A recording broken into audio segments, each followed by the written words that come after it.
موت سے پہلے آدمی غم سے نجات پائے کیوں؟ ظاہر بات ہے جب تک زندگی ہے تو غم ہے، تو موت سے پہلے نجات نہیں مل سکتی۔ اگرچہ اس کے بعد کا اگلا مرحلہ جو ہے، جو حقیقت کو جاننے والے ہیں وہ تو جانتے ہیں کہ اس کے بعد تو غم کا اور بڑا کڑا مرحلہ آنے والا ہے۔ اب تو گھبرا کے یہ کہتے ہیں کہ مر جائیں گے، مر کے بھی چین نہ پایا تو کدھر جائے۔ اگر اللہ ہمیں معاف فرمائے، اپنی رحمت اور مغفرت سے ہمیں ڈھانپ لے، جیسے کہ حضور نے فرمایا اللہ یتغمدنی ربی برحمت، حضور نے فرمایا کہ کوئی انسان بھی محض اپنے اعمال کی بنیاد پر جنت میں نہیں داخل ہو سکے گا جب تک کہ رحمت خداوندی دستگیری نہ کرے۔ کسی صحابی نے بڑی ہمت کی، بڑے جرأت کا معاملہ کیا، پوچھ لیا کیا حضور آپ بھی؟ ظاہر بات ہے آپ بھی انسان ہیں، آپ بھی بشر ہیں، قرآن مجید میں کہلوایا گیا ہے اور انما انا بشر مثلکم۔ تو اگر آپ کہتے ہیں کوئی انسان جنت میں داخل نہیں ہو سکے گا محض اپنے اعمال کی بنیاد پر جب تک کہ رحمت خداوندی دستگیری نہ کرے، تو کیا آپ بھی اس قاعدہ کلیہ میں شامل ہیں؟ آپ نے فرمایا ہاں میں بھی، الا یتغمدنی ربی برحمت، جب تک کہ میرا رب مجھے اپنی رحمت سے ڈھانپ نہیں لے گا میں بھی داخل۔ تو اس اعتبار سے اللہ تعالیٰ وہاں ہمیں بچا لے، لیکن جو وہاں نہیں بچایا گیا، اب ظاہر بات ہے کہ اس کے لیے جو مصیبت ہے وہ تو پھر دائمی ہے، ابدی ہے، دکھ ہی دکھ۔ میں اس کی طرف زیادہ جانا نہیں چاہتا اس وقت، اصل میں میرا موضوع جو ہے وہ اس دنیا میں دکھوں کا علاج۔ اب اس اعتبار سے غور کیجئے، دکھ دو قسم قرآن مجید پر جتنا میں نے غور کیا، دکھ ایک تو وہ ہے کہ جو ناگہانی طور پر آ جاتے ہیں، اس میں ہماری کسی غلطی کو دخل نہیں ہے، وہ کوئی آفت سماوی ہے، کوئی زلزلہ آ گیا ہے۔ ابھی آپ کو معلوم ہے بھوج جو قصبہ تھا گجرات اسٹیٹ کا، انڈیا کا پورا ختم ہو گیا، اس میں بہت سے مسلمان۔ جب کوئی آفت سماوی آتی ہے تو وہ ظاہر بات ہے کہ پھر سب کے سب لوگ اس کی لپیٹ میں آ جاتے ہیں۔ زلزلہ آ گیا، کوئی اور طوفان آ جائے، جیسا کہ کئی مرتبہ آپ نے اخبارات میں پڑھا ہوگا، اس سال امریکہ میں بہت طوفان آئے ہیں، مشرقی ساحل پر بار بار طوفان آئے، وہاں بھی لوگ مرتے ہیں، وہاں بھی چھتیں اڑ جاتی ہیں، وہاں بھی تباہی جو ہے آتی ہے۔ تو اس حوالے سے ایک تو ہے وہ ناگہانی آفات، آفت ارضی ہو یا آفت سماوی ہو، زلزلہ ہے یا آفت ارضی ہے، طوفان آ گیا ہے، کوئی سائیکلون آ گیا یا آفت سماوی ہے، یا کوئی آسمان سے بڑا سا پتھر آ جائے۔ آپ کبھی کبھی اخبارات میں پڑھتے ہوں گے کہ ایک بڑی چٹان پاس سے گزر گئی، بہت بڑی خلائی چٹان جو ہے زمین کے قریب سے ہو کر گزر گئی، زمین بچ گئی، ورنہ اگر وہ زمین سے ٹکرا جاتی تو نہ معلوم کتنا بڑا یہاں پر تباہی کا معاملہ، بڑے بڑے جو ہے شہاب گرتے رہے زمین کے اوپر، بڑی بڑی تباہیاں آتی رہی۔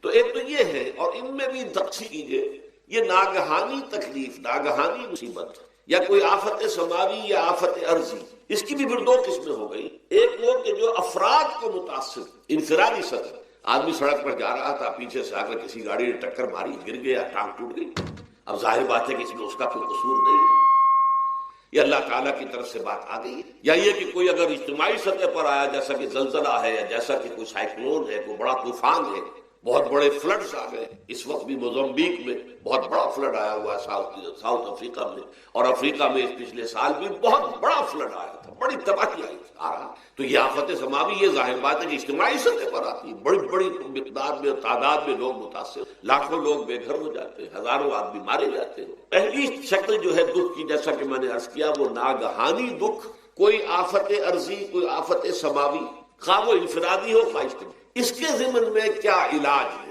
ظاہر بات ہے کہ اس کا علاج یہ تو نہیں ہو سکتا کہ آپ اس کو ختم کریں۔ انگریزی کا ایک محاورہ ہے، what cannot be cured must be endured۔ جو چیز جو ہے جس کا علاج نہیں ہو سکتا وہ تو برداشت کرنی پڑے گی۔ بعض بیماریاں بھی ایسی ہیں، ڈائبٹیز ہو گئی ہے، شوگر کا مرض ہو گیا، ڈاکٹر آپ کو بتائے گا کہ بھائی اب یہ مرض جائے گا نہیں، اب آپ کو اس مرض کے ساتھ ہی اپنے آپ کو ایڈجسٹ کر کے اپنی غذا وغیرہ اس کے مطابق طے کر لیجیے، ورنہ یہ کہ یہ نہ سمجھیے کہ یہ مرض چلا جائے گا۔ تو what cannot be cured must be endured۔ لہذا ان آفت سماوی و عرضی، چاہے وہ انفرادی سطح پر متاثر کرتی ہوں انسانوں کو اور چاہے اجتماعی سطح پر، اس کا تو علاج ایک ہی ہے۔ عربی میں بھی ایک محاورہ یہ ہے کہ کسی نے پوچھا تھا کہ بچھو کے کاٹے کا کیا علاج ہے؟ البکاء الی الصباح، رات کو اگر کاٹا ہے کسی بچھو نے تو روتے رہو صبح تک، یہ علاج ہے، اس کا اور کوئی علاج ہے ہی نہیں۔ تو جو چیز لا علاج ہے اسے برداشت کر، گویا کہ یہاں جو اصل شے ہوگی کہ دنیاوی آفات، عرضی و سماوی آفات، ناگہانی آفات، ناگہانی مصیبت، ان کے ضمن میں ہمیں ایسی شے کی ضرورت ہے جو ہمارے اندر برداشت، اس کو جھیلنا آسان بنا، ہم اس کی وجہ سے بجھ کر نہ رہ جائیں، ہماری ہمتیں جواب نہ دے جائیں، ہمارا ارادہ ختم نہ ہو جائے، ہمارا حوصلہ پست نہ ہو جائے، بلکہ برداشت ہو، جھیلنا ہو، تحمل۔ ابھی بھٹر صاحب کہہ رہے تھے اللہ تعالیٰ ذرا سا متحمل ہے. میں نے کہا یہ بہت غلط بات کہہ رہا، اللہ بہت متحمل. وہ ذرا سا تو یوں سمجھیے کہ ان کے کہنے کے انداز میں یہ بات آ گئی، ذرا سا رحیم بھی ہے. نہیں، وہ بہت رحیم ہے، بہت متحمل ہے، بہت حلیم. لیکن یہ کہ ہمیں یہ جو آفات سماویہ اور ارضیہ ہیں جو ہمارے اوپر آ جاتی ہیں اللہ کی، ان کے ضمن میں ذہنی ایک ایٹیچیوڈ پیدا ہو جائے، سوچ کا ایک خاص رخ بن جائے، انسان کے احساسات ایک خاص طرز پر ڈھل جائیں، تو پھر ان کو برداشت کرنا آسان ہے. اور وہ کیا ہے؟ وہ ہمارے ایمان کا لازمی. ایمان ہمیں یہ بتاتا ہے کہ کوئی مصیبت زمین میں آتی ہے نہ تمہاری جانوں پر آتی ہے بغیر اذن رب. جو کچھ آ رہا ہے اللہ تعالیٰ کے فیصلے سے آیا ہے. یہ کوئی اندھا بہرا مادہ نہیں ہے، یہ کوئی اندھا بھینسا نہیں ہے کہ اس نے آ کے آپ کو ٹکر مار دی ہے. نہیں، یہ تو سمیع و بصیر، علیم و خبیر اللہ اور حکیم اور قدیر اللہ کا فیصلہ. لہذا یہ من جانب اللہ ہے، اس کو تم سمجھو کہ اللہ تعالیٰ کی طرف سے ہے. اور جب اللہ کی طرف سے ہے تو سورہ آل عمران میں فرمایا بیدہ الخیر، اس کے ہاتھ میں تو خیر ہی خیر ہے. یعنی بظاہر تمہیں محسوس ہوتا بھی ہو کہ یہ میرے لیے تکلیف دہ بات آ گئی، تو اس کو یوں سمجھو کہ اس کا نتیجہ جو میرے حق میں نکلے گا وہ خیر ہوگا. فوری طور پر تو تکلیف ہے، مجھے اچھی نہیں لگ رہی، ناگوار ہے، لیکن نتیجہ اس کا خیر نکلے گا. جیسے بچہ بیمار ہے، ماں اسے دوا پینے پر مجبور کر رہی، کڑوی دوا ہے، وہ تو سمجھتا ہے اس پر بڑا ظلم ہو رہا ہے. یا آپ لے گئے اسے ڈاکٹر کے ہاں ٹیکا لگوایا ہے، وہ تو چیخ رہا ہے، رو رہا ہے، لیکن آپ کو معلوم ہے، کاش اسے بھی معلوم ہو جائے کہ یہ میرے خیر کے لیے، میرے بھلے کے لیے. اگر اسے یہ معلوم اور محسوس ہو جائے تو اس کی تکلیف اس کے اندر بہت کمی آ جائے گی، وہ سہار لے گا، اس کو وہ برداشت کرے گا. اس حوالے سے اس کا جو ہمارے دین میں اس کا نام ہے، اس ذہنی کیفیت کا، ان احساسات کا، اسے اب کہتے ہیں تسلیم و رضا. جو کچھ آ رہا ہے اللہ کی طرف سے آ رہا ہے، لہذا سر تسلیم خم. اے اللہ ہم قبول کر، رضا، ہر حال میں تیری رضا پر راضی، جو تیرا فیصلہ ہے ہمیں بصر و چشم تسلیم و رضا. ہم بھی تسلیم کی خو ڈالیں گے. بے نیازی تیری عادت ہے، اللہ تو بے نیاز ہے، لیکن اے اللہ تو ہمارے لیے جو بھی تکلیف کا تو نے فیصلہ کیا، ہم تسلیم کی خو ڈالیں گے، عادت پیدا کر لیں گے اپنے اندر کہ ہر ساقی یہ ماریخ عین الطاف است، یہ میرا ساقی میرے پیالے میں جو کچھ ڈال دے اس کا لطف و کرم ہے. یہ مقام رضا ہے. یہ ایمان کا ایک ایسا تقاضا ہے کہ جس کو ہم کہیں گے ایمان کی حلاوت، ایمان کی مٹھاس.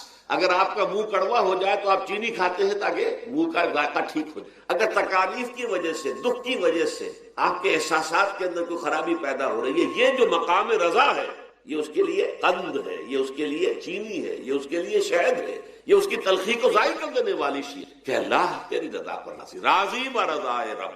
اب اس کے ضمن میں سمجھیے، یہ تو اصولی بات میں نے آپ کو بتا دی.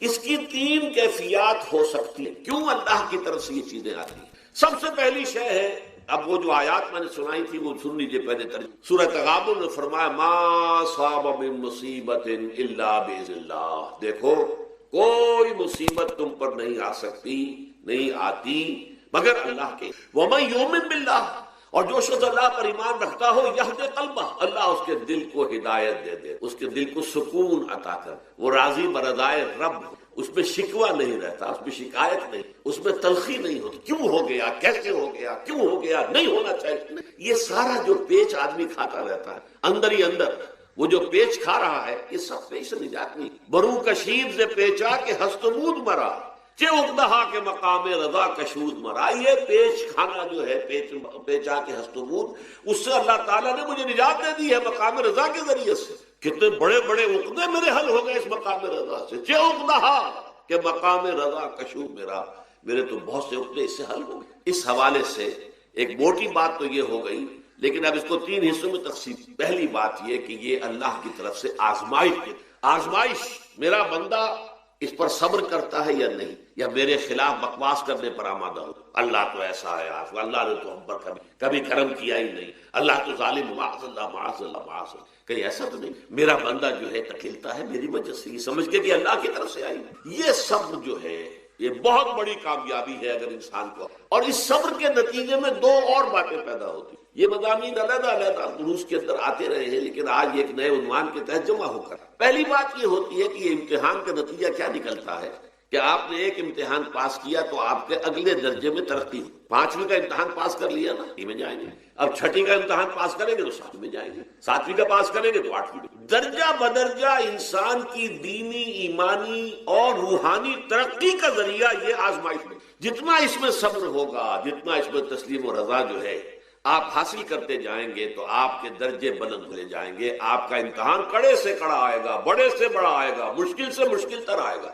ایک وقت میں ایم اے کا امتحان بھی آپ کو دینا ہوگا. ایک وقت میں ہو سکتا ہے پی ایچ ڈی کے لیے تھیسس آپ لکھے، پھر اس کے اوپر جو ہے ٹیم بیٹھی ہوئی اور آپ سے وہ بحث کرے، جرا کرے آپ سے، وہ بھی کرنا ہوگا. لیکن یہ کہ اگر پرائمری ہی میں فیل ہو گئے تو اس کا سوال ہی پیدا نہیں ہوتا کہ کبھی آپ ایم اے کا یا پی ایچ ڈی کا تھیسس. اور اسی کو دوسرے انداز میں کہا گیا ہے قرآن مجید میں، وَلِيُبْلِيَ الْمُؤْمِنِينَ مِنْهُ بَلَاءً حَسَنًا. اصل میں ابلا کہتے ہیں، بلا یبلو جو ہے عربی زبان میں آتا ہے آزمانا. خلق الموت والحیات لیبلوکم ایکم احسن.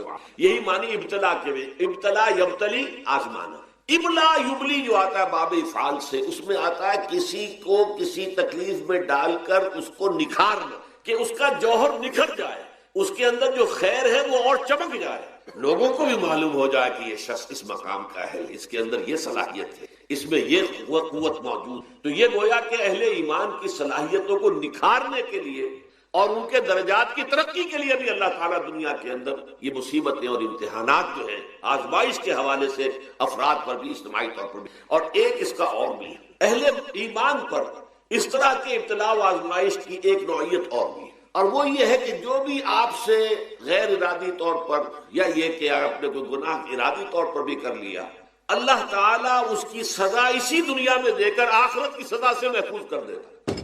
گویا کہ اس سے بڑا خیر کیا ہوگا؟ یہاں کی سزا کیا ہے؟ جھیل لی آپ نے، بخار آ گیا، ٹانگ ٹوٹ گئی، چلیے 3 مہینے آپ بستر پر پڑے رہے نا، اور کیا ہوا؟ کچھ نہیں. لیکن یہ کہ آخرت کی سزا ملتی، بہت حسین. لہذا کفارہ بناتا ہے اللہ تعالیٰ. ان جو بھی گناہ ہو گئے، غلطیاں ہو گئے، ان کا کفارہ اللہ تعالیٰ بندہ مومن کے لیے. حضور کی ایک حدیث ہے، اس کا متن مجھے اس وقت یاد نہیں، کہ مومن کا معاملہ عجیب ہے. اسے کوئی تکلیف پہنچتی ہے، صبر کرتا ہے، وہ اس کے گناہوں کا کفارہ بن جاتا ہے. اور اگر کوئی خوبی ملتی ہے تو اللہ تعالیٰ کا شکر ادا کرتا ہے، اس کے درجات بلند ہو جاتے. تو یہ معاملہ جو ہے اللہ تعالیٰ کی طرف سے بندہ مومن کے حق میں خیر، کہ در حقیقت اس کے ان گناہوں کی پاداش کہ جو اس نے یہاں کر لیے ہیں، یہی دنیا میں دے کر دھو دیا جائے، پاک کر دیا جائے. جیسے آپ کو معلوم ہے دھوبی جو ہے کپڑے کو بھٹی میں چڑھاتا ہے، گرم پانی میں ڈالتا ہے کہ نہیں ڈالتا، تاکہ اس کا میل نکلے. اس کے آگے پٹکتا بھی ہے ذرا اس کو، تاکہ وہ میل اچھی طرح چھٹ جائے اس سے. اسی طرح اگر دنیا میں ہمارے میل چھٹ جائیں، دنیا میں اگر ہمارے گناہ دھل جائیں، تو یہ بڑے نفع کا سودا، بڑے نفع کا سودا ہے، بڑے نفع کا سودا ہے. اس اعتبار سے آپ غور کیجئے کہ اگر یہ حقائق ہمارے سامنے رہے تو کیا کوئی تکلیف دنیا کی ہمیں بھاری محسوس ہوگی؟ ہمیں تو بتایا یہ گیا ہے کہ عسیٰ ان تکرہوا شیئا وہو خیر. ذرا اس آیت پر اب نگاہ کو مرتکز کیجئے، انسان کا خسارہ کیا ہے. دیکھیے، سب سے پہلے میں آپ کی توجہ دلاؤں گا، ذرا آنکھیں کھول کر قلب حساس کے ساتھ نوع انسانی کا مشاہدہ کیجئے. کیسے کیسے دکھ، کتنی تکلیفیں، کتنی محنت، کتنی مشقت ہے جو ہر انسان کا مقدر. قرآن مجید میں ایک مکمل سورت ہے، سورت البلد. اس میں اللہ تعالیٰ نے متعدد قسمیں کھا کر ایک بات کہی، لا اقسم بہذا البلد وانت حل بہذا البلد ووالد وما ولد لقد خلقنا الانسان فی کبد. ہم نے انسان کو مشقت ہی میں پیدا. یہ مشقت ہر انسان کا مقدر ہے. لوگ گھروں کو چھوڑ کر آئے ہوئے، کہاں کہاں انسان جاتا ہے. یہ اس دنیا میں محنت اور مشقت. ہاں، ایک مغالطہ ہو جاتا ہے کہ شاید یہ محلوں میں رہنے والے جو ہے انہیں کوئی مشقت نہیں، انہیں کوئی دکھ نہیں. حالانکہ حقیقت یہ نہیں ہے. جو جتنا امیر ہے آپ دیکھیں گے اس کی جسمانی مشقت کم ہے، ذہنی کوفت زیادہ ہے. ٹرینکولائزرز کی انہیں ضرورت پڑتی ہے، انہیں سیڈیٹیوز چاہیے. خواب آور دوائیں مزدور کو نہیں کبھی ضرورت پڑے. وہ 8 گھنٹے کی محنت کرنے کے بعد احساس ہوتا ہے کہ وہ صبح ہی کی خبر لے گا. اور یہ وہ لوگ ہیں کہ جن کو ہپنوٹکس، خواب آور دوائیاں، سیڈیٹیوز، مسکن ادویات، یہ سارا لیبلیم اور یہ ویلیم اور یہ فلاں اور یہ فلاں، یہ کہاں جاتا ہے؟ ذہنی سکون اور اطمینان انسان کو حاصل ہے. کسی کی جسمانی مشقت ہے، کسی کی ذہنی مشقت. میں آپ کو یاد دلانا چاہتا ہوں مہاتما گوتم بدھ کا معاملہ. 30 برس کی عمر میں کپل وستو کا شہزادہ محل کو چھوڑ کر نکلے. جوان بیوی کو سوتا ہوا چھوڑ کر گئے، شیر خوار بچے کو چھوڑ کر. راجدھانی میں رہنے والا محل کا باسی، جسے یہ معلوم ہے کہ باپ کے بعد مجھے یہ سلطنت ملنے والی ہے، کیوں گیا؟ کبھی کبھی آپ نے سوچا؟ اس نے انسان کے غم اور دکھ کا مشاہدہ، اس نے دیکھا کوئی اندھا ہے ٹھوکر کھا کر گر رہا، کوئی والدین کھڑے ہوئے رو رہے ہیں اور ان کی نگاہوں کے سامنے ان کا نہایت محبوب بچہ دم توڑ اور وہ کچھ نہیں کر سکتا۔ اس نے سوچا یہ صدمہ کیوں انسان، یہ دکھ اس کا مقدر کیوں ہے؟ اس صدمے سے، اس دکھ سے نجات پانے کی بھی کوئی شکل ہے کہ نہیں؟ انسانوں کی ایک عظیم اکثریت، شاہ ولی اللہ دہلوی رحمۃ اللہ علیہ کے الفاظ ہیں کہ وہ لدو اونٹ اور کولو کا بیل بن کر زندگی، جو 8 گھنٹے تک اینٹیں ڈھو رہا اس شخص کا تصور کیجیے، وہ واقعی انسان ہے یا حیوان بن گیا ہے؟ اور 8 گھنٹے کی اس محنت کے بعد بھی ہو سکتا ہے کہ 2 وقت کی روٹی اسے پوری نہ ملے، اور یہ تو ہو سکتا ہے نہیں ہوتا ہے کہ اگر بچہ بیمار پڑ گیا ہے تو شاید کوئی برتن بیچے بغیر اس کی دوا کا سامان نہ، ایسا شخص کتنے بوجھ تلا دبا، کتنی مشقت کے اندر پسا تھا۔ لدو اور کولو کا بیل انسانوں کی عظیم اکثریت کی سطح پر زندگی بسر، لیکن آپ کو معلوم ہے کہ کولو کے بیل کے لیے مشقت ہی مشقت ہے، اس کے احساسات یہ نہیں ہے، کیونکہ ان سے انسان کو جو صدمہ پہنچتا ہے، ایک بیل کو اس سے کوئی غرض نہیں کہ اس کا کوئی بچہ بھی تھا کہ نہیں تھا، اس کو کوئی بخار ہوا ہے یا کیا ہوا ہے، اس صدمے سے وہ بیل بچا ہوا۔ گھوڑے کو کوئی پتا نہیں کہ میرا بھی کوئی اولاد میری ہے یا نہیں ہے، اور مجھے اس کا کوئی صدمہ ہے یا دکھ ہے، کوئی پتا نہیں۔ لیکن انسان کا معاملہ یہ ہے کہ والدین کو جو جو دکھ دیکھنے پڑتے ہیں اپنے بچوں کے، بھی اولاد کے، رات کی نیندیں حرام ہے اس لیے کہ بچہ بخار میں تپ رہا ہے یا درد سے تڑپ رہا ہے، لہذا نہ ماں سو سکتی ہے نہ باپ سو سکتی۔ میں نے ایک موقع پر دیکھا لاہور میں کیروسین آئل، اس زمانے میں ابھی سوئی گیس نہیں آئی تھی، اور اکثر و بیشتر جو ہے یہ مٹی کا تیل جو ہے ایندھن کے طور پر استعمال ہوتا تھا، اس کی شارٹیج ہو گئی تو کئی فرلانگ لمبی قطاریں لگتی تھی ان دکانوں کے باہر، ڈپوں کے باہر، اور ایسے ایسے منظر بھی کہ ایک خاتون برقع کو، ایک گود میں بچے کو لیے ہوئے، ایک کی انگلی پکڑے ہوئے، بوتل ہاتھ میں لیے ہوئے تیل کے لیے، اور کئی گھنٹے کھڑی ہوئی۔ یہ مشقت انسان جھیلتا ہے۔ غالب نے اس کا نقشہ کھینچا ہے کہ رنج سے خوگر ہوا انسان تو مٹ جاتا ہے، مشکلیں اتنی پڑی مجھ پر کہ آسان ہو، ہم بھول جاتے ہیں، ورنہ واقعہ یہ کہ قلب حساس ہو اگر، اور قید حیات و بند غم، اصل میں دونوں ایک ہیں، موت سے پہلے آدمی غم سے نجات پائے۔ اچھا یہ تو ہوا لقد خلقنا الانسان فی کبد۔ حیوانات کا معاملہ ایک اور اعتبار سے آسان ہے، ان سے کوئی محاسبہ بھی ہے کیا؟ کوئی جواب دہی بھی ہے؟ کوئی ان کو اللہ کے حضور میں کھڑے ہو کر اپنے اعمال کا حساب بھی دینا؟ انسان کی یہ ٹریجڈی ہے، یہ المیہ ہے انسان، اس کو بھی قرآن مجید کی ایک سورت میں قسمیں کھا اذا السماء انشقت، اس کے بعد کیا فرمایا؟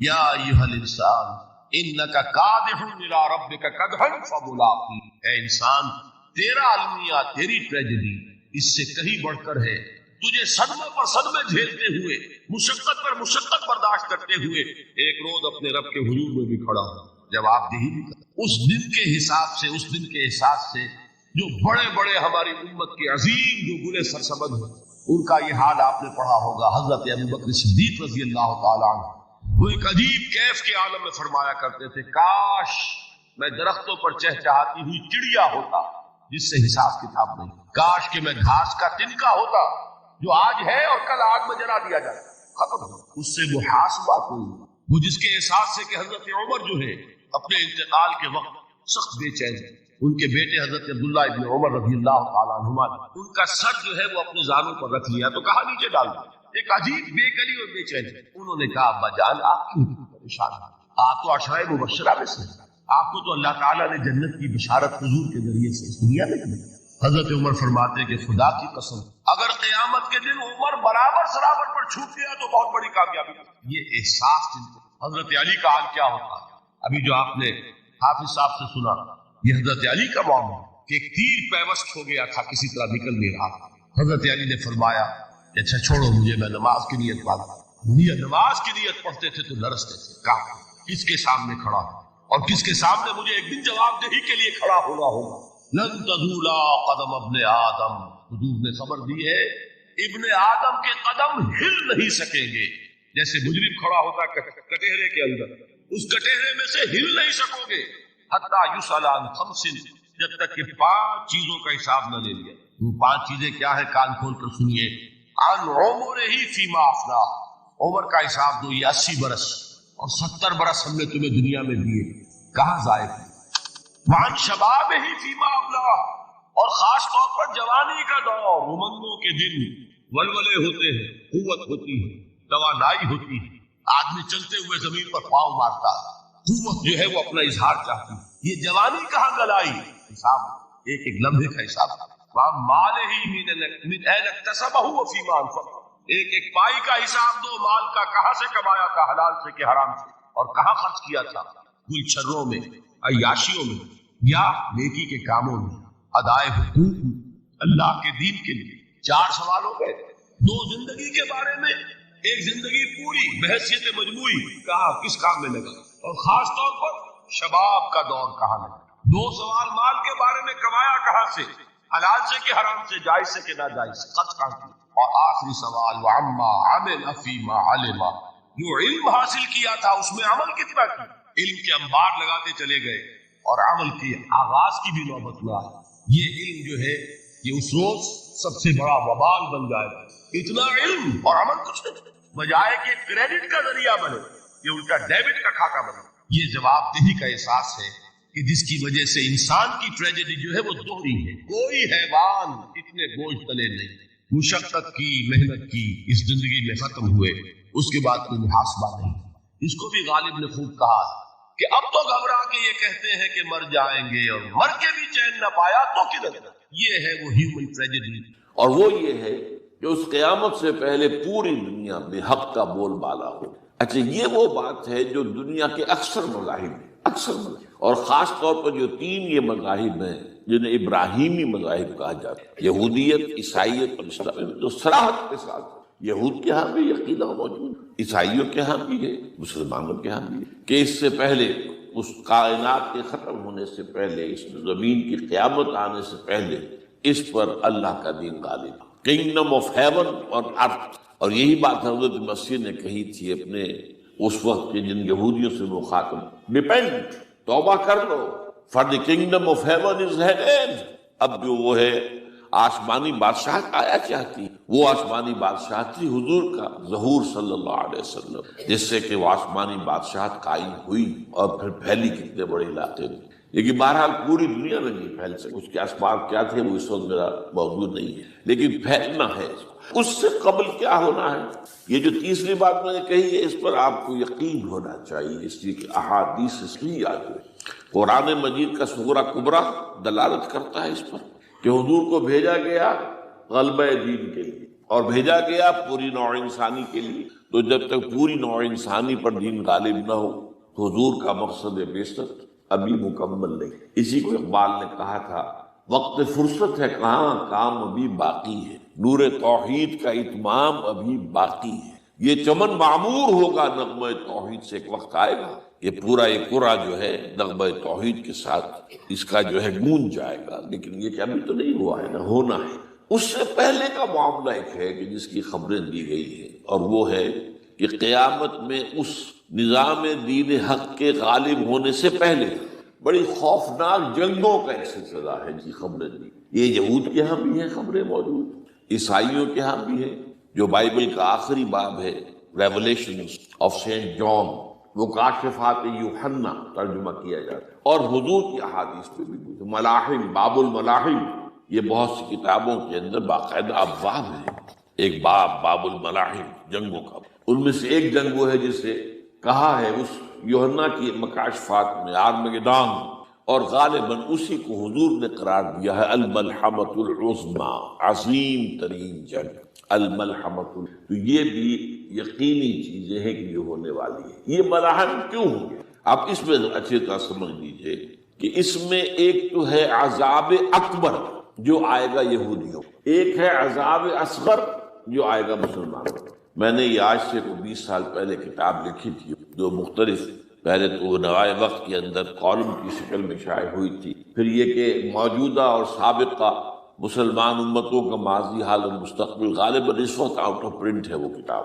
بہرحال جن کو بھی دلچسپی ہو وہ اسے کہیں سے حاصل کر لیں، لائبریری سے، مکتبے سے مل جائے گی، پڑھے اسے۔ یہ 20-22 سال پہلے کی بات ہے، کوئی آج کی بات نہیں۔ تو اس میں ان تمام چیزوں کا میں نے تذکرہ کیا ہے، اس لیے کہ عذاب اکبر اس کو کہتے ہیں کہ کسی قوم کا نام و نشان مٹا دیا۔ یہ عذاب اکبر آتا تھا صرف ان قوموں پر جن کے طرف رسول بھیجے گئے اور قوموں نے بحیثیت مجموعی رسولوں کا انکار کیا، ان پر وہ عذاب آیا۔ اس سے عذاب استیصال بھی کہتے ہیں۔ فقطع دابر القوم الذین ظلموا، ان کی جڑ کاٹ دی۔ ایک جڑ کاٹنا ہوتا ہے، درخت کو کاٹنا ہوتا ہے، درخت تو کٹے گا تو پھر دوبارہ جڑ میں سے شاید وہ نکل آئے، لیکن نہیں، جڑ سے لا یرا الا مساکنہم۔ یہ عذاب جو ہے اب کسی قوم پر نہیں آ سکتا، اس لیے کہ اب کوئی رسول تو آئے گا ہی نہیں، لیکن ایک قوم پر یہ تاریخ کے قرضے کی حیثیت سے موجود، اور وہ قوم یہود۔ ان کی طرف رسول بھیجے گئے حضرت عیسیٰ ابن مریم، رسولا الی بنی اسرائیل، اور انہوں نے یہ بات تو بہت دور کی تھی کہ مانتے انہیں اور ان پر ایمان لاتے، الٹا جو کچھ کیا ہے آپ کو معلوم ہے، انہیں ولد الزنا قرار دیا، جادوگر قرار دیا، واجب القتل قرار دیا، اور اپنے بس پڑتے سولی پر چڑھوا کر دم دیا۔ حالانکہ بات ہوا یہ نہیں ہے، اللہ نے انہیں اس سے پہلے ہی زندہ اٹھا دیا آسمان پر، دوبارہ وہ آئیں گے۔ بہرحال لیکن اس قوم کے اوپر وہ عذاب جو ہے وہ قرض ہے تاریخ کا، وہ قرض ادا ہوگا۔ حضرت مسیح علیہ السلام ہی آئیں گے دوبارہ، اور ان کے ہاتھوں اس امت کا خاتمہ ہوگا، ایک ایک فرد ختم ہو جائے گا۔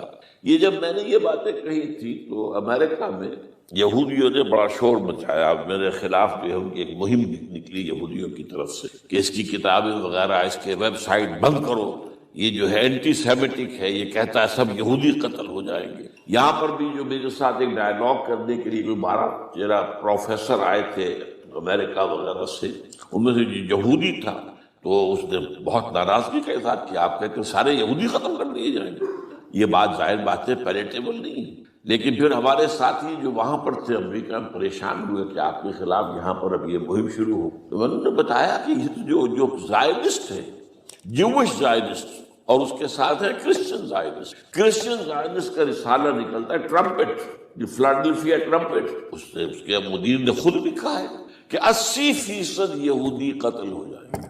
اس کو میں نے یوں سمجھا ہے کہ 20% وہ ہوں گے کہ جو حضرت مسیح کی آمد ثانی پر ایمان وہ بچ جائیں گے، لیکن باقی جو اڑے رہیں گے اس کے بعد بھی تو وہ ختم کیے۔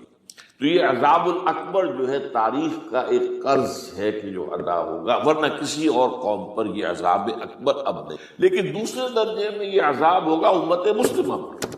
امت مسلمہ بھی تو عذاب کی مستحق ہو گئی، وہ عذاب جو یہودیوں پر بہت پہلے آئے تھے، ضربت علیہم الذلۃ والمسکنۃ وباؤوا بغضب من اللہ، یہ تھا کہ نہیں تھا؟ حالانکہ انہوں تو یہ خیال تھا کہ we are the chosen people of the lord, ہم تو اللہ کی منتخب قوم ہے، وی آر دس۔ قرآن کہتا ہے کہ ان کا قول یہ تھا نحن ابناء اللہ واحباؤہ، ہم تو اللہ کے بیٹوں کی طرح ہیں اور اللہ کی جو ہے بہت چہیتے ہیں۔ عذاب آئے، نبوکدنضر کے ہاتھوں آیا، اسیرینز کے ہاتھوں آیا، پھر یونانیوں کے ہاتھوں، الیگزینڈر دی گریٹ کے ہاتھوں آیا، پھر رومنوں کے ذریعے سے آیا، اور پچھلی صدی میں جرمنوں کے ذریعے سے عذاب آئے۔ یہ عذاب تو لیکن قوم ختم نہیں ہوئی، وہ عذاب اکبر نہیں تھے، یہ عذاب مختلف حصوں میں آئے اور بڑی بڑی تباہیاں آئیں، لیکن وہ عذاب اکبر نہیں۔ اسی طرح کے عذاب ہم پر بھی آئے، ہم پر کروسیڈرز آئے اور لاکھوں مسلمان قتل ہوئے۔ یروشلم ہمارے ہاتھ سے 88 برس تک نکلا رہا اور اس پر عیسائیوں کا قبضہ رہا، ندیاں خون کی بہہ گئی مسلمانوں، اور پورا میڈیٹرینین کا ایریا جو ہے تقریباً قبضے میں رہا ہے عیسائیوں۔ پورا یورپ اس وقت آیا تھا، جو کروسیڈ نے 250 برس تک وہ جاری رہے، waves after waves of the crusaders coming and attacking and conquering the cities. یہ جتنی بھی فلسطین وغیرہ کا علاقہ ہے جس کے اندر ان کا سارا اور شام کا علاقہ سائل، پھر آپ کو معلوم ہے ہمارے اوپر عذاب اس سے بھی بڑا، اس سے کئی گنا بڑا آیا، تاتاریوں کے ہاتھوں کروڑوں کے قریب انسان جو ہے مسلمان قتل ہوئے۔ پھر اس کے بعد آپ کو معلوم ہے کہ پھر یہ یورپین کولونیلزم آ گیا، جیسے ان پر آئے تھے یونانی اور پھر رومی اور اب پھر جرمن، ہم پر آئے انگریز آئے، کہیں ولندیزی آئے، کہیں ڈچ آئے، کہیں ہسپانوی آئے، کہیں اطالوی آئے، کہیں اسپینیئرز آئے، اور پورا کا پورا عالم اسلام ان کے زیر نگی آیا کہ نہیں آیا، دی کلونیل ایرا جسے آپ کہتے ہیں۔ تو وہ عذاب ابھی اس امت کے اوپر اور باقی ہے، ایک قرض ہے، اور وہ کیا ہے؟ یہ کلونیل ایرا جب ختم ہوا ہے، ہم آزاد ہونے شروع ہوئے، اب یہ ہمارے لیے ایک امتحان کا مرحلہ تھا بہت بڑا۔ آزاد ہو کر تم کیا کرتے ہو؟ پہلے تو ہم کہہ سکتے ہیں کیا کریں، ہمارے اوپر تو ہم تو مجبور ہیں، ہمیں غلام بنا لیا انگریزوں نے آ کر، ہمیں فرانسیسیوں نے غلام بنا لیا، ہمیں اطالویوں نے غلام بنا لیا، ان کی طاقت کے آگے ہم بے بس ہیں، لاچار ہیں۔ ٹھیک ہے، لیکن اب آزادی دے کر فینظر کیف تعملون، اب تمہیں آزادی دے کر پھر اللہ دیکھے گا تم کرتے کیا ہم نے۔ جو مسلمان قوم ملک آزاد ہوا اس نے یا تو اپنا قبلہ بنایا واشنگٹن کو یا بنایا ماسکو کو، کسی نے قرآن کو اپنا امام نہیں۔ دعائیں مانگتے ہیں وَاجْعَلْهُ لَنَا إِمَامًا وَنُورًا وَهُدًى، لیکن اس کو امام بنانا، اپنا امام بنانا، اس کے پیچھے چلنا، اس کے احکام کو نافذ کرنا، اس کی شریعت کی تنفیذ کرنا، یہ اس کی تہذیب، اس کا تمدن دیا ہوا، اس کا معاشی نظام دیا ہوا، اس کو قائم کرنا، زیرو۔ اس لیے بہت بڑے عذاب کے ہم مستحق۔ بات کڑوی ہے، اچھی نہیں لگے گی، لیکن میں یہ آج سے نہیں کہہ رہا ہوں، میں سن 80 سے یہ باتیں کر رہا ہوں، نوٹ کر لیں۔ البتہ اس میں یہ ہے کہ اس امت کا معاملہ سب کا ایک جیسا نہیں، لیسو سواء، جیسے سورہ آل عمران میں کہا گیا ہے کہ یہ اہل کتاب بھی سب ایک جیسے نہیں، ان میں بھی کچھ نہ کچھ نیک لوگ تھے۔ امت قائمۃ آناء اللیل، راتوں کو کھڑے رہنے والے، عبادت کرنے والے موجود تھے۔ عیسائیوں میں احبار اور رہبان جو تھے وہ بڑے نیک لوگ تھے، اس وقت بھی موجود تھے، لیکن بحثیت مجموعی کا معاملہ کیا ہے اس کو دیکھنا پڑتا ہے، بحثیت مجموعی صورتحال کیا ہے۔ تو صورتحال کیا ہے کہ ہم نے کہیں بھی اللہ کے دین کو قائم نہیں کیا، مذہب تو ہے لیکن ظاہر بات ہے کہ جرم جو ہے تو پوری امت کا، لیکن سب برابر نہیں ہے۔ سب سے بڑے مجرم عرب مسلمان، کیوں؟ انہیں اللہ نے جو مقام دیا وہ کسی اور کو نہیں دی، حضور ان میں سے تھے، یہ رتبہ بلند ملا جس کو مل گیا، رسول عربی ہے۔ نمبر 2، ان کی مادری زبان میں اللہ کی کتاب موجود، انہیں اس کو سمجھنے کے لیے کوئی نئی زبان پڑھنے کی ضرورت نہیں۔ کوئی ہمارے لیے تو یہ صرف پڑھیں، نحو پڑھیں، یہ پڑھیں، وہ پڑھیں، تب کہیں جا کر اپنی آنکھ سے قرآن پڑھیں، ورنہ ترجمہ پر گزارا کریں۔ ترجمہ ظاہر بات ہے انسپائر نہیں کر سکتا آدمی، ترجمہ تو سیکنڈ ہینڈ نالج ہے۔ جب آپ ترجمہ پڑھ رہے ہیں تو گویا کہ آپ اس مترجم کی آنکھ سے پڑھ رہے ہیں، اپنی آنکھ سے تو نہیں پڑھ رہے۔ لہٰذا یہ سب سے بڑا عذاب تو ان پر آنا ہے۔ وہ جو میں بیان کر چکا ہوں گریٹر اسرائیل کے قیام کا معاملہ کیا ہے، تباہی تو انہی ملکوں پر آئی ہے، وہ شام ہے، عراق ہے، اس کے لیے پہلا قدم اٹھایا تھا، ابھی تو اس کو ناکام بنا دیا ہے۔ اللہ تعالیٰ کی جو بھی حکمت ہے، جو عراق پر حملہ تھا وہ اصل میں اس لیے تھا کہ گریٹر اسرائیل کی طرف پہلا قدم۔ شیرون نے کہہ دیا تھا، یہ جو پڑا ہوا ابھی کہیں مرا نہیں ہے، اس نے کہا تھا جیسے ہی یہ صدام کی حکومت ختم ہوئی ہے اس کے مجسمے گرائے گئے ہیں کہ ان قریب عراق پر ہمارا قبضہ ہو، یہ اصل میں تھا اس گریٹر اسرائیل کی طرف پہلا قدم۔ لیکن بات ہونا نقشے جو اب آ رہے ہیں دنیا میں اب تو بہت عام ہو گیا، 1906 سے 2006 سے چھپا ہوا نقشہ ہے وہ، اور ہمارے اخبارات میں اس کا آدھا ابھی آیا ہے، باقی آدھا تو لیا ہی نہیں گیا ہے، باقی آدھا ہے مڈل ایسٹ سے متعلق۔ وہاں جو نئی تقسیم ہونی ہے، عراق کے 3 حصے ہونے ایک حصہ کردستان کے ساتھ مل جائے گا، وہ گریٹر کردستان، ایران کا کردستان، عراق کا کردستان، ترکی کا کردستان ملا کر ایک کردستان۔ جیسے ہمارے ہاں پاکستان کا بلوچستان، افغانستان کا بلوچستان اور ایران کا بلوچستان ملا کر گریٹر بلوچستان بنے گا، یہ ممکن نقشہ، یہ نقشہ تو اس میں دیا گیا ہے جو اب اخبارات میں چھپے۔ وہ اگلا حصہ جو ہے وہ میں آپ کو بتا رہا ہوں، اور جو سعودی عرب کے ٹکڑے ہوں گے کہ ایک چھوٹی سی ریاست بنا دی جائے گی مکہ مدینہ شہروں کے اوپر مشتمل، یہ ویٹیکان ہوگا۔ جیسے ویٹیکان سٹی ہے روم کے اندر، یہ عیسائیوں کا ایک بڑا مرکز ہے، تو ایک چھوٹی سی حکومت اسے کہتے ہیں، علیحدہ ہے، وہاں اطالوی حکومت کا قبضہ نہیں ہے، وہاں پہ ان کی اپنی حکومت ہے، پوپ کی حکومت۔ ایسے ایک ویٹیکن، گویا کہ ایک مسلم ویٹیکن بنا دیا جائے گا مدینہ، یہ ان کے نقشے ہیں۔ یہ نہ سمجھے کہ ایسا ہوگا، یہ تو اللہ جانتا ہے، لیکن یہ کہ جو ہوگا وہ تو میں نے کئی دفعہ کہا، وہ تو اللہ کو معلوم ہے۔ یمکرون ویمکر اللہ، وہ اپنی سی چالیں چل رہے ہیں، اللہ اپنی چال چل رہا ہے، لیکن نقشوں کی یہ بہرحال اس میں جو بھی ہے یقیناً ایک حد تک کامیابی انہیں ہوگی جس کی خبریں ہمیں دی۔ گریٹر اسرائیل ایک دفعہ قائم ہوگا، سعودی عرب سے بھی شمالی حصہ لے لیا جائے گا، مدینے میں داخل نہیں ہو سکے بس۔ اچھا، مکے کو وہ کلیم نہیں کرتے، مکے سے انہیں کوئی سروکار نہیں، لیکن یہ کہ مدینے کو وہ کہتے ہیں یہ ہمارا ہے، ہمیں یہاں سے نکالا گیا، اور وہاں لیکن حدیث میں ہے کہ مدینے میں داخل نہیں ہو سکے گا دجال اور اس کی جو فوج ہے، لیکن باقی شام، عراق، فلسطین، لبنان اور ترکی کا جنوبی حصہ اور مصر میں جو ہے یہ سینائی پیننسولا کے ساتھ ساتھ سارا، وہ اس پر تو رو رہے ہیں ابھی تک یہودی کہ کیوں واپس کر دیا سینائی پیننسولا۔ 1967 وار میں ہم نے جیتا تھا اسے، بعد میں وہ اسحاق ریبن اور یاسر عرفات کے درمیان دوستی کروائی تھی کلنٹن نے، جس کے نتیجے میں وہ واپس آیا، لیکن یہ کہ وہ واپس لے گئے، اور اس کے علاوہ جو فرٹائل علاقہ ہے نائل کے ڈیلٹا کا وہ بھی ان کی شامل ہے۔ اس ظاہر بات ہے جب یہ ہوگا تو بڑی تباہی آئے گی، اس میں تو کوئی شک نہیں۔ تو سب سے بڑی تباہی مسلمانان عرب پہ آئے گی، اور کیوں ہوگی؟ مستحق ہیں، انہوں نے اس کے باوجود کہ قرآن ان کی اپنی زبان میں ہے، انہوں نے اس قرآن کو اپنا امام نہیں۔ نمبر 2 پر میں ہمیشہ کہتا رہا ہوں کہ جو مسلمانان عجم، اگر فرض کیجئے کہ 140 کروڑ مسلمان سے دنیا میں ہے تو 30 کروڑ کے قریب جو ہیں وہ عرب ہیں، باقی 110 کروڑ جو ہیں، 1 ارب سے زیادہ تو غیر عرب مسلمان۔ ان میں سب سے بڑے مجرم جو ہیں وہ ہم مسلمانان پاکستان۔ ہم نے ایک تقسیم کرائی اسلام کے نام، ہم نے کہا کہ ہم اسلام کا نظام قائم کریں گے، اور اللہ نے ہمیں معجزے کے طور پر عطا کر دیا پاکستان۔ اب قمری حساب سے 63 برس گزر چکے ہیں، جو آپ 61 کہتے ہیں، اگر قمری حساب رکھیں 63 برس کہاں ہے، لہذا مستحق۔ لیکن اب اس میں یہ ضرور ہے کہ ابھی پاکستان کے معاملے کو میں سمجھتا ہوں کہ ہینگنگ ان دی بیلنس والا معاملہ، ابھی نہیں کہہ سکتے۔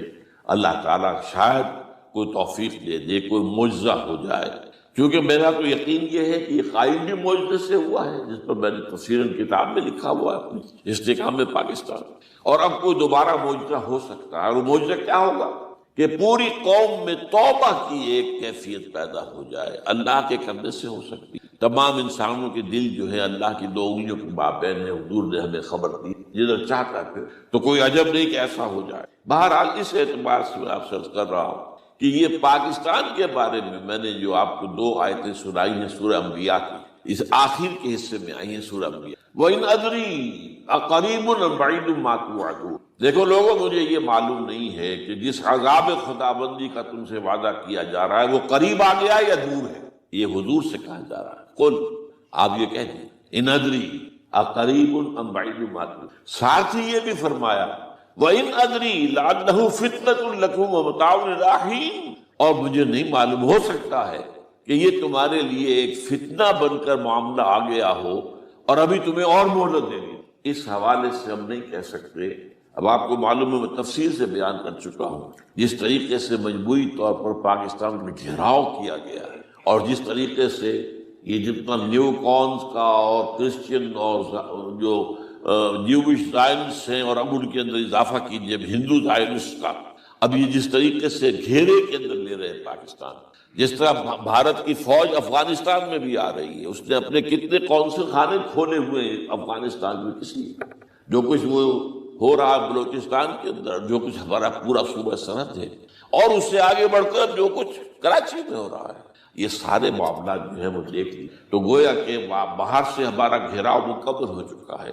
اور اس میں یہ ہے کہ تازہ جو بمبئی کے اندر جو ہوئے ہیں معاملات وہ نوٹ کی، کس طریقے سے اب اسے کہا جا رہا ہے کہ کچھ مسلمانوں نے کیا ہے، حالانکہ اس کے اندر سب سے بڑا ثبوت یہ ہے کہ ایک ہندو ہیمنت، جس نے کہ وہاں ساری تحقیقات کی کہ سمجھوتا ایکسپریس کو جو اڑایا تھا کس نے اڑایا تھا، اس کے انہوں نے کہا جب کی ہے تحقیقات، اب یہ اس کو گیو دم دی کریڈٹ۔ ہندو قوم کے اندر کم سے کم یہ بھی ایک بات موجود، جہاں وہ بدماشیاں ہیں وہاں یہ بھی ہے، یہ خیر بھی ہے، جہاں برائیاں ہیں ان کے اندر وہ خوبیاں بھی ہیں۔ ان کا ایک کمیشن ہے صاف ایک ہندو کو، اور ہندو بھی سرونگ کرنل کہا یہ ہے ماسٹر مائنڈ، اس نے کروایا، اور وہ گرفتار ہوا، serving kernel of Bharat army.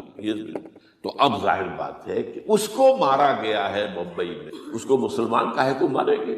مسلمانوں کا تو وہ ایسے محسن تھا، وہ مسلمان کس وجہ سے اسے مارے گے؟ اسے مارنے والے کون ہیں؟ وہی ہندو زائنسٹ کہہ لیجیے ان کو، یا ہندو تشدد پسند کہہ لیجیے، جو پاکستان کو ختم کرنے پر تلے بیٹھے۔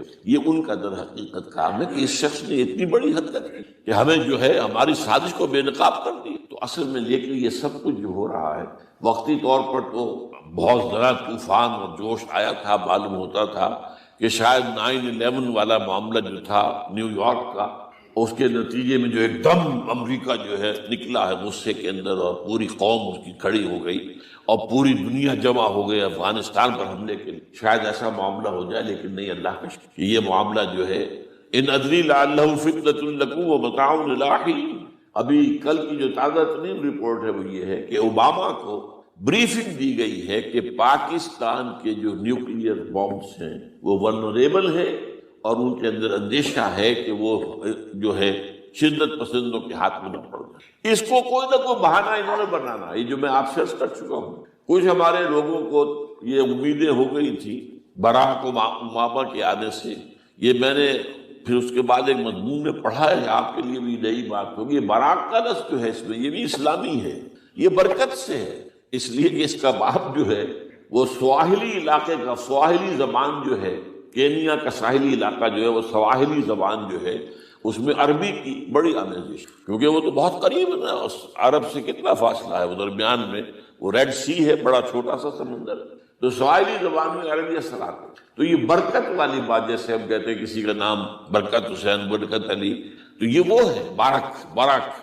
برکت والا، براک حسین اور پھر حسین کا نام۔ تو اس سے بڑی توقعات ہو گئی تھی، لیکن نظر یہ آ رہا ہے کہ جو بش کا ایجنڈا تھا، اس لیے کہ اصل میں اس کی پالیسی بنانے والے میں آپ کو بتا چکا ہوں، کوئی ایک فرد نہیں ہوتا وہاں تو پورے ادارے ہیں، بڑے بڑے تھنک ٹینکس، اور یہ ثابت ہو گیا ہے کہ اس اوباما نے آتے ہی سب سے زیادہ کٹر جو زائرسٹ تھا امریکہ کے اندر، جس کا نام ہی اسرائیل ہے، اسرائیل رحم جو ہے، اسرائیل رحم ایمانویل، اس کو اپنا بنایا chief of the white house staff.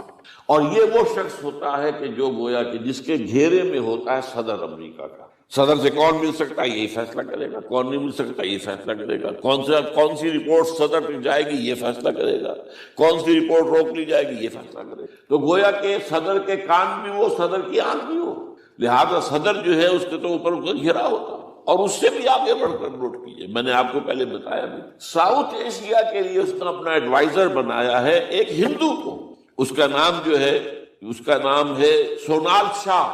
اور یہ جو ہندوؤں کی تنظیم ہے، جو انتہائی جو ایکسٹریمسٹ ہندو ہیں، وشوا ہندو پریشد، یہ وشوا سری پرشانت ہے جس کا اسٹوڈنٹ ونگ ہے بجرنگ دل کا یاد۔ ساؤتھ ایشیا سے مراد بھارت اور پاکستان، اس کے معاملات میں اس کا ایڈوائزر جو ہے سونال شاہ ہے۔ تو حالات جو ہے اس اعتبار سے انتہائی یوں سمجھیے کہ خطرناک۔ اور دوسری طرف اندرون معاملہ کیا ہے؟ سائنس کی دو اصطلاحات آپ نے سنی ہوگی، centrifugal forces, centripetal forces. Centrifugal وہ ہوتی ہے کہ جو مرکز سے توڑنے والی ہو، بھاگتا ہے ہر ایک مرکز کو چھوڑ کر، یہ سینٹریفیوگل فورسز۔ سینٹریپیٹل وہ ہوتی ہے جو مرکز کی طرف لانے والی، جو ایک مرکز کے گرد لوگوں کو جمع کرے، تو مرکز گریز اور مرکز کی طرف رخ کرنے والی۔ ہمارے پاس سینٹریپیٹل فورس صرف ایک ہے، وہ اسلام ہے، اور وہ ہے نہیں۔ ہر چند کہیں کہ ہے، نہیں، کہاں ہے؟ نظام کہاں ہے؟ مذہب تو ہے، مذہب تو انڈیا میں بھی ہے، مذہب امریکہ میں بھی ہے، مذہب کی تو کوئی کمی نہیں۔ فاسٹسٹ گروئنگ ریلیجن میں نے بارہا کہا ہے دنیا میں مانا جا رہا ہے کہ اسلام، لیکن مذہب دین، حضور بھیجے گئے تھے دین کو غالب۔ هو الذي ارسل رسوله بالهدى ودين الحق ليظهره على الدين۔ سینٹریفیوگل فورسز آپ کو یاد ہوگا، میں نے گنوا دیا تھا ایک دفعہ۔ آپ کا نارتھ پول کیا ہے؟ NWFP، وہاں حکومت اس نے کن کی ہے؟ وہ اسفند یار ولی، جس کا دادا، جس نے پاکستان میں دفن ہونا گوارا نہیں، جن کا پختہ موقف یہ ہے، اس کے باپ کا بھی ولی خان کا یہ تھا کہ انگریز نے بنایا ہے پاکستانی، انگریز کا بنایا ہوا ہے، یہ انگریزی سازش کے نتیجے میں، and they believe it ہے۔ اور اس کے ساتھ مولانا فضل الرحمان ہیں، جن کے والد مرحوم نے یہ کہا تھا کہ اللہ کا شکر ہے ہم پاکستان کے بنانے کے گناہ میں شامل نہیں تھے۔ یہ ہیں اس وقت وہاں کی فورسز۔ اور جنوب میں نہ معلوم کب سے ان کا نقشہ بن رہا ہے، جب سے یہ MQM قائم ہوئی تھی، مہاجر قومی موومنٹ تھی، بعد میں انہوں نے اپنا رنگ بدلا ہے، کچھ تبدیل کیا ہے، لیکن یہ کہ اصل میں تو وہی ہے۔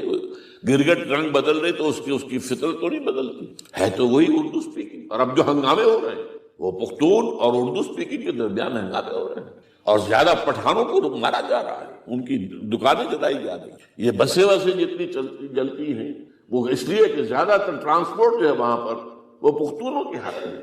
یہ وزیری وغیرہ لوگ جو ہے محسود ہیں، یہ لوگ ہیں وہاں پر جو ہے اکثر و بیشتر بہت سی مساجد کے اندر آپ کو جو امام ملیں گے وہ پٹھان ملیں گے، جو پہرے دار ملیں گے وہ پٹھان ملیں گے۔ بہت بڑی تعداد ہے، لیکن یہ کہ اس کے اوپر وہاں پر فساد شروع ہو گیا۔ اب بلوچستان کا معاملہ سب کو معلوم ہے۔ تو اندرونی طور پر جو سینٹریپیٹل فورس ہو سکتی تھی اس کو ہم نے کیا نہیں مضبوط، کمزور سے کمزور تک کرتے تھے۔ اور اب جو کچھ ہو رہا ہے، اب مضامین آ رہے ہیں، آئلی قوانین میں تبدیلیاں کیوں کی جا رہی ہیں؟ یہ جو کانفرنس ہوئی تھی جو یو این او کے اندر، بیجنگ +5 کانفرنس، جو بات اس میں طے اور اس میں یہ تھا طلاق کے معاملے میں مرد اور عورت کو بالکل برابر کر دیے جائے۔ اب وہی کر رہے ہیں آپ، یہ سواری آئی گائے کے لیے، جیسے مرد طلاق دے سکتا عورت بھی طلاق دے سکتی۔ اسلام میں یہ ہے کہ عورت طلاق لے سکتی، دے نہیں سکتی۔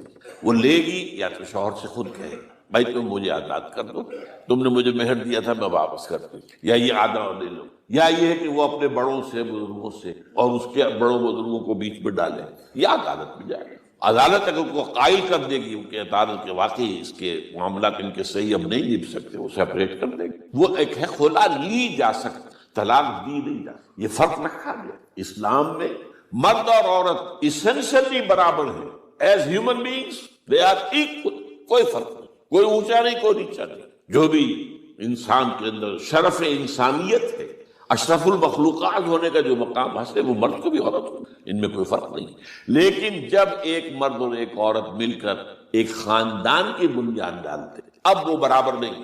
الرجال قوامون علی النساء، کوئی بھی انسٹیٹیوشن ہو اس میں دو برابر کے سربراہ نہیں، دونوں کا اختیار ایک جیسا ہو تو کیسے چلے گی گاڑی؟ چل ہی نہیں سکتی۔ آپ ڈائریکٹر جو ہے 100 بنا لیں، مینیجنگ ڈائریکٹر ایک ہوگا، ظاہر بات ہے دو تو نہیں ہو سکتے۔ لہذا انسٹیٹیوشن فیملی کے لیے اسلام نے جو نظام دیا ہے، یہی طلاق کا معاملہ ہے، وراثت کا معاملہ ہے، عورت کے ذمے کچھ اور کام لگائے ہیں، مردوں کے ذمے کچھ اور کام لگائے ہیں۔ مرد ذمہ دار ہے، کفیل ہے، لہذا وراثت میں والد کے طرف سے دوہرا حصہ ملے۔ لڑکی کی کوئی ذمہ داری ہے ہی نہیں، وہ تو بلکہ شادی بھی ہوگی تو شوہر سے مہر لے گی، لڑکا شادی کرے گا تو مہر دے گا۔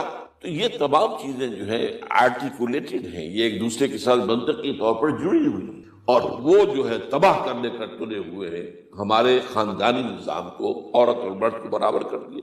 یہ سارا، اور اس سے پہلے جو آیا تھا معاملہ وہ بھی تقریباً یہ ہے کہ زنا کے معاملے سے جو خوف ہو سکتا تھا عورت کو وہ ختم ہو جائے، اس لیے کہ عورت کا معاملہ کیا ہے، اگر زنا سے حمل رہ گیا تو اس کا ثبوت تو آ گیا، کوئی اور گواہ ہے یا نہیں ہے، حمل کہاں سے لائی ہو تم؟ ٹھیک ہے، طے کیا کر دیا، پرچہ بھی درج نہیں ہو سکتا اس کا جب تک کہ 4 چشمدید گواہ جا کر کسی مجسٹریٹ کے سامنے گواہی نہ دیں کہ ہم نے اپنی آنکھوں کو دیکھا ہے، تب پرچہ درج ہوگا، تحقیق اس کے بعد ہوگی۔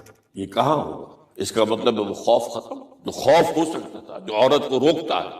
ایک تو یہ کہ ہمارے ہاں وہ جو بھی آبادی کا معاملہ تھا اور یہ جو برتھ کنٹرول کے معاملے نے آ کر خوف ختم کیے تھے، اور اس کی باقاعدہ جو ہے امریکہ میں، یورپ میں تعلیم دی جاتی، ٹین ایجرز کو اسکولوں کے اندر سکھایا جاتا ہے کہ تم جو چاہو کرو، لیکن یہ کہ یہ ذرا یہ احتیاط کرو، بس اللہ نہ خیر سمجھ۔ وہی اسی رنگ پر ہماری تہذیب کو لے جانا چاہیے۔ اب یہ دونوں نقشے ایسے ہیں کہ جس کے نتیجے میں، جیسا کہ میں نے عرض کیا، محسوس ایسا ہوتا ہے، یہ میں ابھی کہہ رہا ہوں، میں یقین سے نہیں کہہ سکتا۔ وَإِنْ أَدْرِي لَعَلَّهُ فِتْنَةٌ لَكُمْ وَمَتَاعٌ إِلَىٰ حِينٍ، ہو سکتا ہے، ہوپنگ اگینسٹ ہوپ، ہو سکتا ہے کوئی معجزہ آ جائے اللہ تعالیٰ کی طرف سے، جیسے کہ پہلے معجزہ آیا تھا تو خدایا آن کرم بارے دیگر کو نے اللہ دوبارہ بھی معجزہ دکھا، اور ان تمام سختیوں سے، ان تمام سے ہمیں گزار کر اس کا امکان موجود ہے۔ امکان کو میں نفی نہیں کر سکتا، اس لیے کہ اللہ کی قدرت ہے۔ یخرج الحی من المیت، مردے سے زندہ کو برآمد کرتا ہے۔ ایک قوم مر چکی ہو، اس میں سے ایک زندہ قوم برآمد ہو جائے، جیسا کہ میں نے پچھلے سال جو تحریک چلی تھی، جو وہ کلاکی تھی، میں نے کہا تھا کہ مجھے یہ گمان ہوا کہ میں یہ سمجھ بیٹھا تھا کہ یہ قوم بالکل مر چکی ہے، لیکن نہیں، جان ہے۔ یہ میں اس سے پہلے یہ جملہ کہا کرتا تھا، it's no use whipping the dead horse, لیکن میں نے کہا نہیں، جان ہے اس میں۔ ہمارے ہاں کا پڑھا لکھا طبقہ، تعلیم یافتہ لوگ، انہوں نے جو سختیاں جھیلی، جس طریقے سے مصائب برداشت کر کے انہوں نے اس تحریک کو برقرار رکھا، اب تک رکھا ہوا ہے، یہ بہت بڑا کارنامہ ہے، اور اسے معلوم ہوتا ہے، اس سے کچھ نہ کچھ امید کی کوئی کرن پھوٹتی نظر آتی ہے۔ لیکن باقی جو لوگ کہتے ہیں کہ نہیں بس یہ تو بنا ہے اللہ کے حکم سے اور قائم رہے گا، ان سے میں کہا کرتا ہوں کہ وہ اللہ کی سنت سے واقف، اللہ کی سنت سزا کی بھی تو، اللہ تعالیٰ رسی دراز کرتا ہے، ایک دم کھینچ بھی لیتا ہے، یہ بھی اللہ کی سنت ہے، مہلت دیتا ہے، پھر ایک دم جو ہے ایک وقت کے اوپر آ کر فیصلہ بھی کر دے. جو عادت نہیں، ڈرتے رہنا چاہیے، کچھ پتہ نہیں. ما غرک بربک الکریم، یہ قرآن مجید میں یہ مضمون کئی بار آیا ہے کہ لوگوں کو بعض اوقات شیطان جو ہے یہ دھوکہ، اللہ بڑا کریم ہے، بڑا غفور ہے، بڑا رحم کرنے والا. بھائی وہ کریم ہے، غفور ہے، لیکن منتقم بھی ہے. انا من المجرمین منتقمون، ہم ان مجرموں سے انتقام لے کر رہیں گے. وہ تو منتقم بھی تو ہے، وہ سزا بھی تو دیتا ہے. اس نے جہنم جو ہے یہ کوئی ڈیکوریشن پیس کے طور پر تو نہیں بنائی ہے. کس لیے بنائی ہے؟ وہ تو ہم نے فیصلہ کیا، لَأَمْلَأَنَّ جَهَنَّمَ مِنَ الْجِنَّةِ وَالنَّاسِ